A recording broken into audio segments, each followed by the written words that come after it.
seu pai, cheio do Espírito Santo, fez a mesma coisa. Veja, em Atos, especificamente no capítulo 2, volte comigo, por favor, em Atos capítulo 2, veja que esses profetas falam cheios do Espírito Santo. Atos 2, versículo 4 em diante.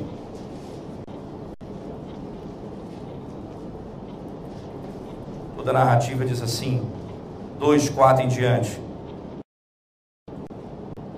Todos ficaram cheios do Espírito Santo e passaram a falar em outras línguas, segundo o Espírito lhes concedia que falassem.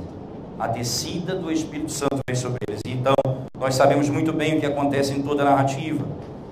Até o versículo 17, nós vamos encontrar o cumprimento da profecia de Joel, que diz, verso 17, e acontecerá nos últimos dias, diz o Senhor, que derramarei do meu Espírito sobre toda a carne, vossos filhos e vossas filhas profetizarão, e vossos jovens terão visões, e sonharão vossos velhos.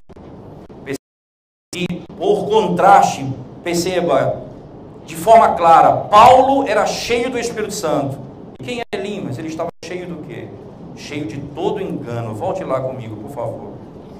Filho do diabo, cheio de todo engano. Enquanto Elimas era cheio de todo o engano e fraude, como diz o texto. Ele está tentando tirar o procônsul da fé. É o que ele diz no verso 8. Procurando afastar da fé o procônsul, enganando, levando ao abandonar a sua fé e não crer no Evangelho do Senhor. Então Elimas trouxe sobre ele mesmo, como a Bíblia nos ensina, o julgamento do Senhor. Olha as palavras bíblicas, como ele usa. Ele diz assim, verso 11 do capítulo 13, agora Isaías está sobre ti a mão do Senhor. Agora vem sobre ele a ira de Deus. Um está cheio do Espírito, o outro cheio do engano, e Paulo vem julgando a causa dele, dizendo, a ira de Deus está sobre ti. A mão do Senhor será lançada sobre ti. Irmãos, que essa é uma expressão usada tanto no Antigo como no Novo Testamento, que mostra que quando em tempos de infidelidade, era usada essa expressão para dizer a mão do Senhor está contra os juízes, como está lá em Juízes 2, contra os reis, como está lá em 1 Samuel, capítulo 12 em diante. Veja, a mão do Senhor está contra você, e você vai agora ser punido por conta dessas suas ações. Vem sobre os julgamentos, vem sobre ele o julgamento, e o julgamento de cegueira. Ele foi cego, e ele estava manifestado exatamente como ele se encontrava. Vamos lá, entender um pouco essa estrutura que está posta aqui na linguagem de Paulo. Paulo olha para ele, cheio do Espírito Santo, dizendo, você é um homem cheio de engano. A mão do Senhor estará contra você. A mão do Senhor estava com ele, com Paulo, porque o conduziu para aquele local. Mas a mão de Deus estaria contra Elimas e ia puni-lo naquele exato momento. E como ele seria? Ele ficaria cego. Por que ficaria cego? Porque ele agora estaria exatamente de acordo com aquilo que ele adorava. Ora, essa é a imagem do Antigo Testamento acerca da idolatria. Nós nos tornamos a semelhança daquilo que adoramos. Eles têm olhos e não podem ver. Têm ouvidos e não podem ouvir. Têm mãos e não podem tocar. Têm pés e não podem andar. Tornem-se semelhantes a eles os que tais coisas praticam. Da mesma forma como eles adoram ídolos e são governados por falsos deuses, Deus os transforma à semelhança daquilo que eles adoram. E o julgamento de Deus é exatamente esse. A mão do Senhor está contra ti e você formado à imagem do que você adora. Ele ficou cego, sem saber para onde ir, procurando alguém para guiá-lo, porque não sabia para onde ir. E essa é uma das grandes manifestações de Deus. Ora, irmãos, nós pensamos assim. Nós andamos para onde nós queremos, nós vamos para o trabalho, nós voltamos do trabalho, eu vou para lá, venho para cá, eu enxergo, eu ando, faço minhas consultas e vejo. Aquele homem era um homem que enxergava nessa forma física, mas ele era cego. Agora Deus está dizendo a ele, eu vou cegar os seus olhos para mostrar exatamente o juízo sobre você. É exatamente isso que você é. Você não sabe para onde você está indo. Mas o que é incrível além disso, ele não sabe agora para onde está indo, mas ele é cego apenas para enxergar a glória de Deus. Mas ele tem uma mente que sabe o que está fazendo, porque ele é filho do diabo. E como filho do diabo, ele tenta e vai querer enganar o povo, conduzi-los para longe da fé. Não foi assim desde o princípio?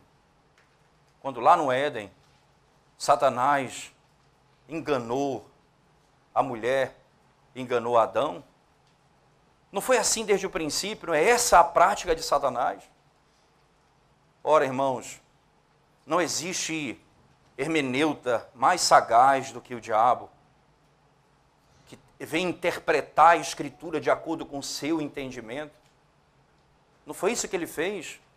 Ambos estavam com a palavra de Deus. E ambos tinham a Escritura nas mãos. Em outras palavras, aquilo que Deus havia dito a Adão e a Eva, especificamente, começou a ser interpretado. Ora, o que Deus quer dizer não é isso. O que Deus quer dizer não é isso. O que Deus quer dizer é que, na realidade, Ele teme que vocês se tornem como eles. Ou como ele. Essa árvore não vai matar vocês, ela vai dar sabedoria para vocês. É enganador. Ele conduz as pessoas para o engano. E exatamente o que ele faz aqui. O evangelho é pregado para o procônsul e ele chega na presença dele e vai tentar enganá-lo, seduzindo para abandonar a fé no Senhor. Porque é essa a prática dele. Ora, irmãos, quantos de vocês têm amigos que são intérpretes da palavra e são teólogos, sem nunca ter lido a Bíblia, e diz para você o que você tem de fazer e como você tem de andar? Porque a Bíblia deles e a teologia deles é a autonomia do seu próprio coração, andar longe da vontade de Deus. Aí ele diz para você assim, olha, não é problema nenhum você viver a vida que você quer viver. Não é problema nenhum fazer o que você gostaria de fazer. Eu não entendo tanto radicalismo. E aí nós temos medo de sermos associados aos radicais islâmicos. Então diz assim, eu sou um radical. No dia do Senhor, você não vai para uma festa. No dia do Senhor, você não vai ficar em casa estudando, você vem à igreja adorar o Senhor. Ora, que é isso, gente? Você não vai para um estádio assistir um jogo com a sua família, uma coisa boa, você está com a sua família no estádio. Argumentos que tentam levar você para longe.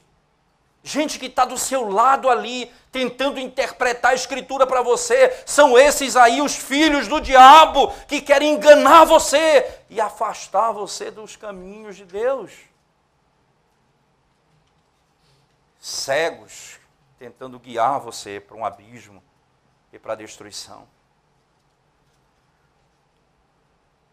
Amigos que se chamam e se aproximam de você para ensinar aquilo que é contrário à palavra de Deus.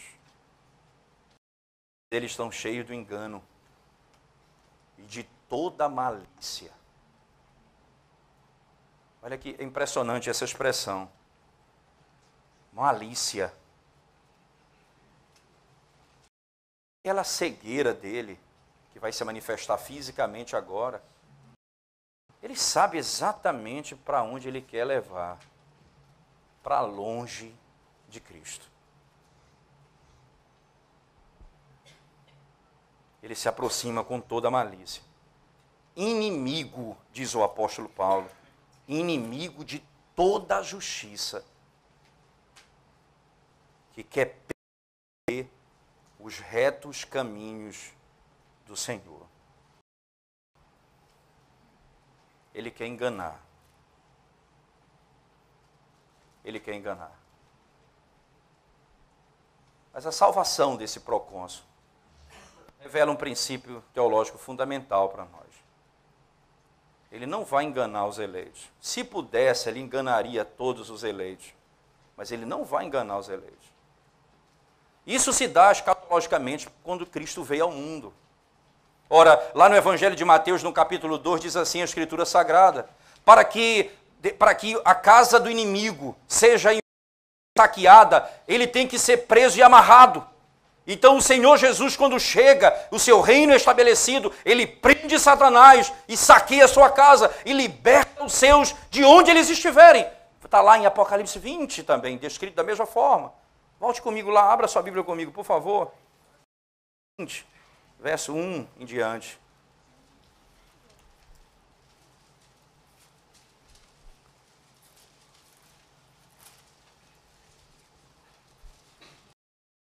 Capítulo 20 de Apocalipse.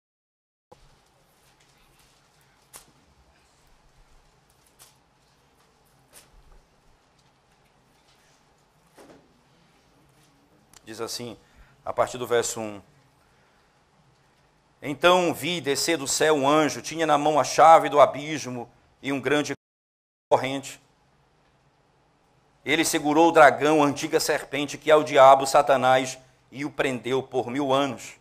Lançou-o no abismo, fechou e pôs selo sobre ele, para que não mais enganasse as nações até se completarem os 1000 anos. Veja, ele não vai poder mais enganar as nações. Veja, ele diz, Paulo vai dizer essas palavras a ele diretamente. Cheio de todo engano e malícia. O desejo dele é enganar, que o evangelho seja escutado e crido pelos seus. Agora, o Senhor vai libertar o seu povo. Quando Cristo morreu na cruz do Calvário, diz o autor da carta aos Hebreus, ele destruiu aquele que tem o poder da morte, a saber, o diabo. Jesus Cristo agora vai ser proclamado em todo o canto da terra, e todos os homens presos por qualquer religião, qualquer vício, qualquer iniquidade que pertence ao Senhor, serão libertos pelo Senhor e trazidos pelo Senhor para a sua presença. Não poderão mais enganá-los. Eles não mais serão presos. Eles serão livres. Paulo olha para ele e diz, ó filho do diabo, cheio de todo engano e toda malícia, inimigo de toda justiça, não cessarás de perverter os retos caminhos do Senhor. Você não vai cessar de tentar perverter, desviar, desvirtuar a lei, os princípios, a doutrina do Senhor. Você não vai cessar de fazer isso.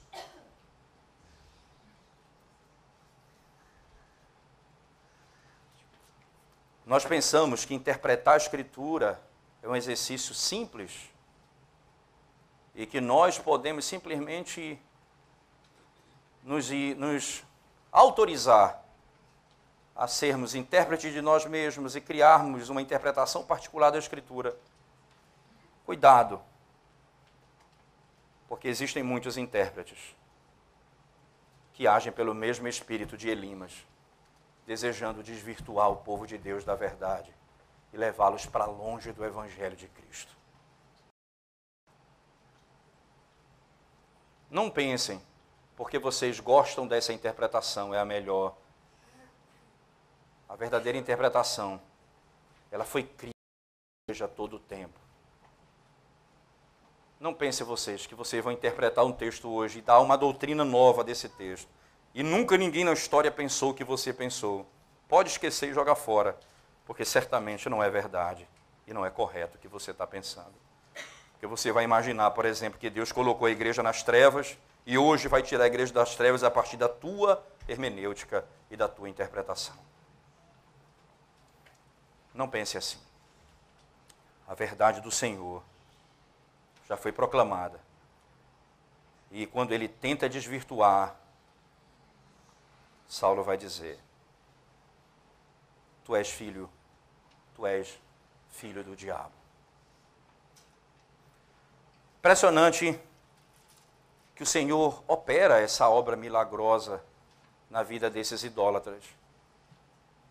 Como Saulo, quando viu e ficou cego por 3 dias e foi depois e teve as camas caídas dos olhos, ele passou a enxergar. Naquele dia, ele passou a ver o que ele não podia ver. Ele passou a compreender o que ele não podia compreender. Não foi simplesmente enxergar com os olhos físicos. Ele pôde agora entender o que ele não podia entender. Ainda como nos 3 dias que ele passou, e logo depois em que ele passou a enxergar, ele já não era mais a mesma pessoa. A cegueira daquele homem representava a condenação. Todos os homens estão nessa cegos e não enxergam a glória do Evangelho. Ora, Paulo, o próprio apóstolo Paulo, escrevendo na 2ª carta aos Coríntios, vai descrever essa realidade no capítulo 4, quando ele diz exatamente assim no verso 4 ao 6, 2ª carta de Paulo aos Coríntios, capítulo 4, verso 4 ao 6, ou melhor, do 3 ao 6, ele diz: mas se o nosso Evangelho ainda está encoberto, é para os que se perdem que está encoberto, nos quais o Deus desse século cegou o entendimento dos incrédulos, para que eles não resplandeça a luz do Evangelho da glória de Cristo, o qual é a imagem de Deus. Porque não nos pregamos a nós mesmos, mas a Cristo Jesus como Senhor, como vossos servos, por amor de Jesus. Porque Deus que disse, das trevas resplandecerá a luz, Ele mesmo resplandeceu em nosso coração, para a iluminação do conhecimento da glória de Deus na face de Cristo. Os cegos são aqueles que o diabo cegou o entendimento. Perceba então que naturalmente todo homem tem uma característica, é cego espiritual. Uma coisa é sermos cegos espirituais. Outra coisa é, Senhor, cegar o nosso entendimento. Cegueira espiritual é pecado. Deus cegar o entendimento de alguém é juízo contra o pecado. Filho do diabo, você quer perverter os retos caminhos do Senhor. Mas as minhas ovelhas ouvirão a minha voz. Na sequência do texto, verso 11 em diante diz: pois agora eis aqui sobre ti está a mão do Senhor, e ficarás cego, não vendo o sol por algum tempo. No mesmo instante, caiu sobre ele a névoa e a escuridade, e andando à roda, procurava pela mão. Ele pôde compreender dele. Ele que guiava as pessoas para longe do Evangelho, não conseguia nem saber onde estava. Ora, por falar em Êxodo, por falar em Moisés, por falar em Mago, essa foi uma praga que Deus lançou sobre o Egito também. Escuridão. Eles enxergavam, mas não podiam ver. Diz a narrativa bíblica que as trevas eram tão densas, que eles não se levantavam do lugar por 3 dias, porque não sabiam onde estavam. Deus derramou juízo sobre aqueles que tentam perverter a sua lei e a sua vontade.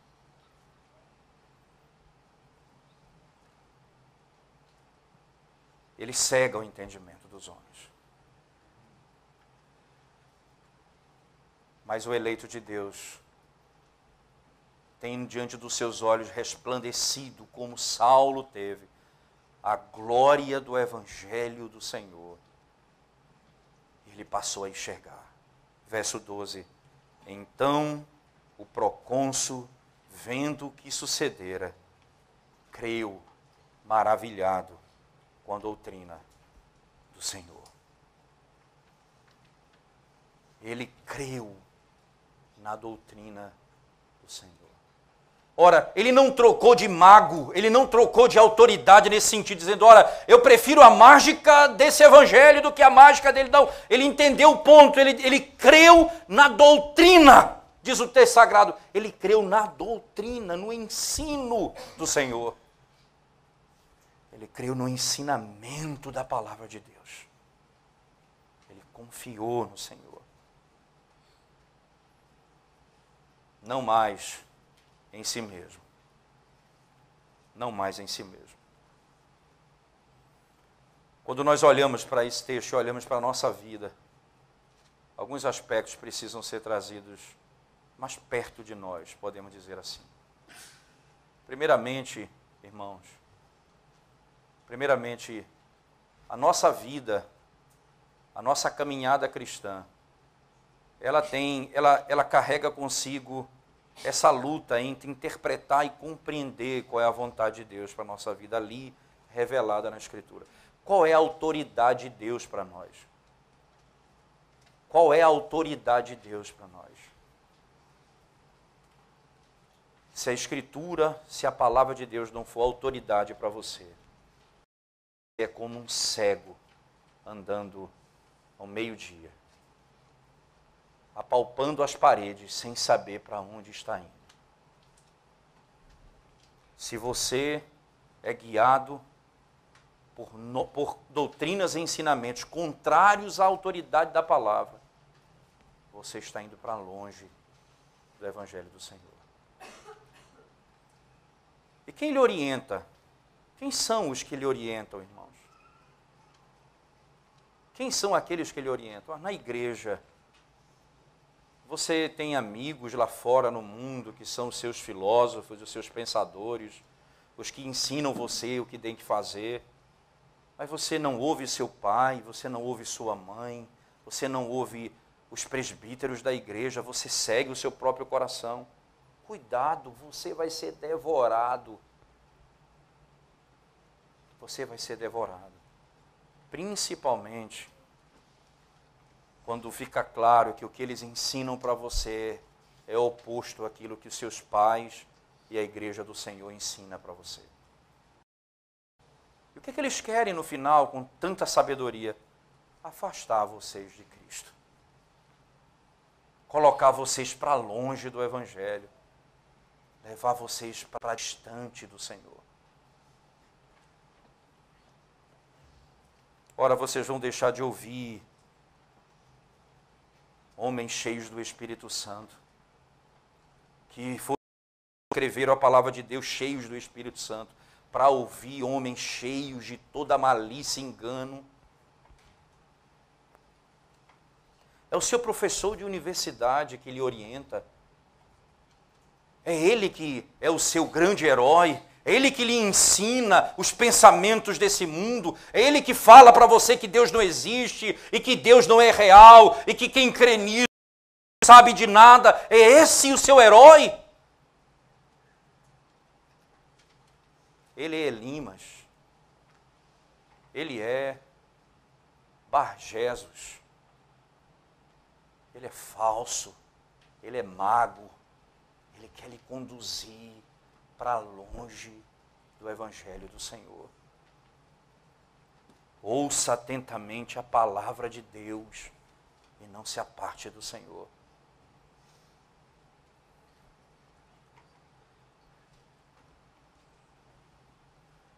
Você que ainda não viu o Evangelho de Cristo revelado a você, você tem um mal que todo ser humano sofre nessa natureza. A cegueira espiritual. Ela tem cura. Ela tem cura. Se a glória do Evangelho de Deus for manifestada a você na face de Cristo, você vai ver.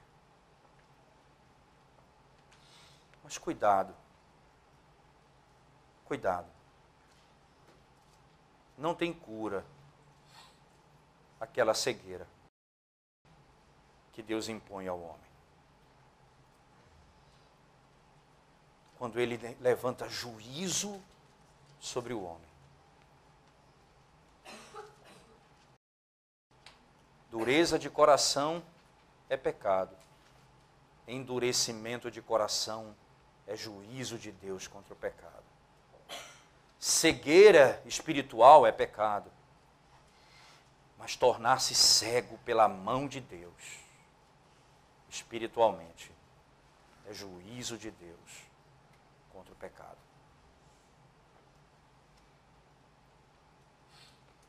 Clame ao Senhor nessa noite. Desvenda os meus olhos, Senhor, para que eu contemple a glória do Evangelho e possa enxergar você exatamente como Elimas. Você vai para lá e para cá, mas é cego. Você não conhece a retidão. E pelo contrário, é cheio de toda malícia e de todo engano.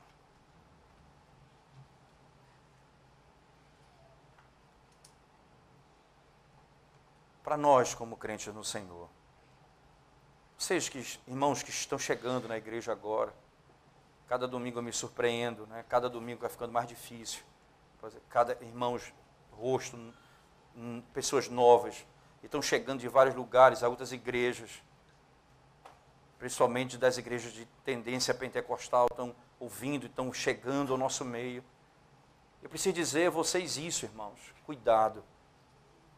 Porque os falsos mestres que estão ensinando uma doutrina falsa acerca de Cristo, eles são cheios da malícia e do engano, que querem conduzir as pessoas para fora do Evangelho e seduzir os homens para se tornarem inimigos do Senhor. Sedução, engano, magia, falsa profecia, filhos do diabo, cheios de todo engano, homens que receberão e cairá sobre eles a mão do Senhor no tempo determinado. Abandonem e se voltem à palavra de Deus. E diga ao Senhor: desvenda, Senhor, os meus olhos, para que eu contemple as maravilhas da tua lei. Me faz ver o que eu não posso ver. E certo disso, o diabo não enganará os eleitos do Senhor. Ele não poderá fazer isso. Cristo já destruiu as obras do diabo. E agora nós podemos enxergar. Já é dia, irmãos. Já é dia. E nós podemos enxergar. Jesus Cristo está no nosso meio.